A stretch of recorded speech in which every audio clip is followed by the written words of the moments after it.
တခါတုန်းကအောင်သူဆိုတဲ့လူငယ်တစ်ယောက်ဟာမြို့ဟောင်းတစ်ခုမှာရှိတဲ့ရှေးဟောင်းအိမ်ကြီးတစ်လုံးကိုဈေးပေါ့နဲ့ဝယ်လိုက်ပါတယ်။အိမ်ကြီးကခံညားပေမဲ့ထူးဆန်းတာတစ်ခုကအိမ်ရဲ့မြေအောက်ခန်းမှာဘယ်တော့အခါမှမဖွင့်ရလို့စာရေးထားတဲ့တစ်သားတကားအိုကြီးတစ်ခုရှိနေတာပါ။အောင်သူကတော့အဲ့ဒါကိုရှေးလူကြီးတွေရဲ့အယူသိမ်းမှုလိုပဲသတ်မှတ်ပြီးဂယုမဆိုင်ခင်ဘူး။ဒါပေမဲ့အိမ်ကိုပြောင်းလာတဲ့ပထမဆုံးညမှာတင်ထူးဆန်းတဲ့အတန်ကြီးကြားရပါတယ်။တန်းကောင်ရံအချင်းမှာမြေအောက်ခန်းထဲကနေ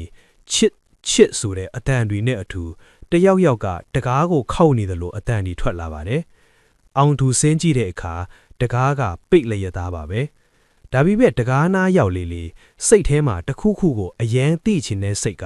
ထိမရအောင်ဖြစ်လာပါတယ်။ဒုတိယညမှာတော့တကားအနောက်ကနေရှိုက်ကြီးတငင်ငိုသားနေကြားရပြန်ပါတယ်။အောင်သူဟာကြောက်စိတ်ဝင်ပြီးမဲ့အထဲမှာတယောက်ယောက်ဒုက္ခရောက်နေတာလားဆိုတဲ့စိတ်နဲ့တော့ပေါက်ကနေချောင်းကြည့်ပါတယ်။အထဲမှာဘာမှမမြင်ရပဲ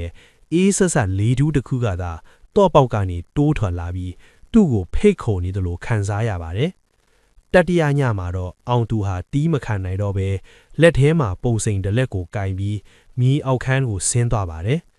သူစဉ်းစားတာက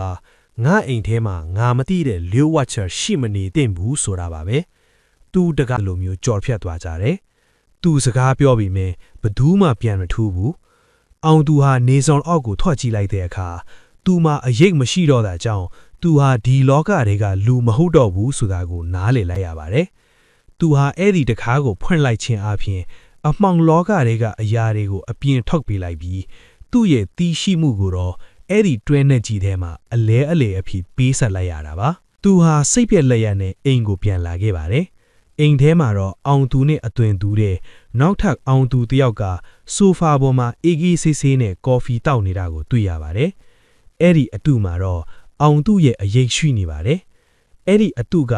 လှောင်ပြုံးပြီးပြောလိုက်တယ်။မင်းကတီးကျင်စိတ်ကိုထိမ့်မနိုင်ခဲ့ဘူး။အခုတော့မင်းနေရာမှာငါနေမယ်။ငါနေရာဖြစ်တဲ့ဟိုတွင်းနှိပ်ကြီးထဲမှာမင်းသွားနေရတော့မယ်။အောင်သူဟာအဲ့ဒီအတူကိုရိုက်နှက်ဖို့ကြိုးစားပေမဲ့လက်တွေကလေကိုပဲဆွဲမိနေပါတယ်။သူဟာတခီးထင်းနဲ့လေထဲမှာပျော်ဝင်သွားပြီးမြေအောက်ခန်းထဲကတကားစီကိုဆွဲခေါ်ခြင်းခံရတော့ပါတော့တယ်။နောက်ဆုံးမှာတော့အောင်သူဟာတကားရဲ့အချမ်းဘက်ကိုရောက်သွားပြီးတကားကြီးကဝုန်းကနေပြန်ပိတ်သွားပါတယ်။အခုဆိုရင်အောင်သူဟာညစဉ်တိုင်းမှာအပြင်ကလူတွေသိကျင်စိတ်ဖြစ်အောင်တကားကိုခောက်ရင်းရှိုက်ကြီးတငင်ငိုရင်းနဲ့သူ့နေရာကိုအစားထိုးမဲ့နောက်ထပ်သိကျင်စိတ်ရှိတဲ့လူတစ်ယောက်ကိုစောင့်ရည်နေရပါတော့တယ်။